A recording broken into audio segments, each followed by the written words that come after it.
warahmatullahi wabarakatuh. Selamat pagi anak-anak, apa kabar kalian hari ini? Semoga kita semua selalu dalam lindungan Allah Subhanahu wa taala. Amin.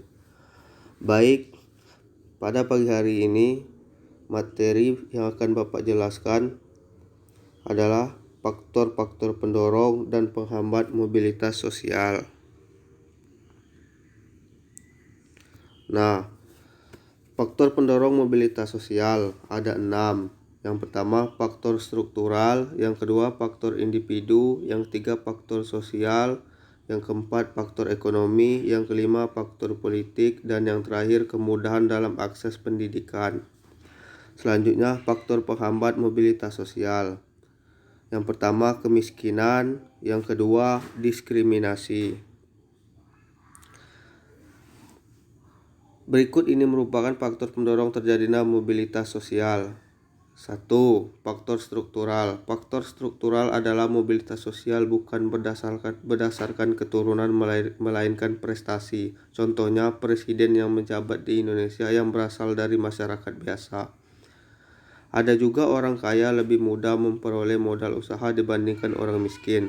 Namun orang miskin di masa sekarang banyak yang menjadi orang kaya karena ulet gigi berusaha dan berdoa. Yang terakhir demikian pula sebaliknya. Ada pula orang kaya tiba-tiba miskin karena terlena dengan kekayaannya sehingga merasa santai. Kedua, faktor individu. Mobilitas sosial yang ditentukan oleh sikap dan tingkah laku individu. Contoh, dengan ambisi dan komitmen dalam hidup mampu mengubah status sosial seseorang. Yang ketiga, faktor sosial. Setiap manusia dilahirkan dalam status sosial yang dimiliki oleh orang tuanya. Jadi faktor sosial yaitu mobilitas sosial berdasarkan status yang dimiliki orang tuanya. Status sosial ini dapat ditingkatkan dengan kegigihan dan kerja keras. Yang keempat, faktor ekonomi. Faktor ekonomi yaitu mobilitas sosial berdasarkan keadaan ekonomi yang dimilikinya. Contoh, kondisi ekonomi yang baik maka akan cenderung lebih mudah dalam mencapai sesuatu. Kelima, faktor politik. Faktor politik yaitu mobilitas sosial yang dipengaruhi oleh politik pemerintahan. Salah satu contohnya yaitu akibat peperangan pemerintahan dalam negeri tidak stabil. 6. Kemudahan dalam akses pendidikan seperti adanya kemajuan iptek dalam pendidikan, contohnya pemberian beasiswa kepada siswa yang berprestasi. Lalu selain faktor pendorong ada juga faktor penghambat mobilitas sosial.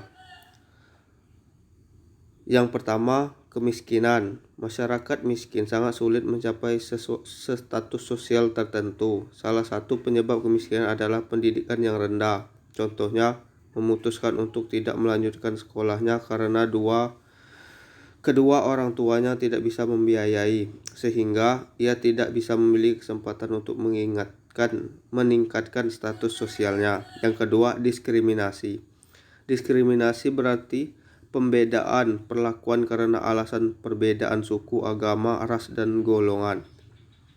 Diskriminasi adalah suatu sikap, perilaku, dan tindakan yang tidak adil atau tidak seimbang yang dilakukan oleh individu atau kelompok terhadap individu atau kelompok lainnya. Contohnya, pendidikan masa Hindia Belanda, perbedaan antara keturunan Eropa dan pribumi.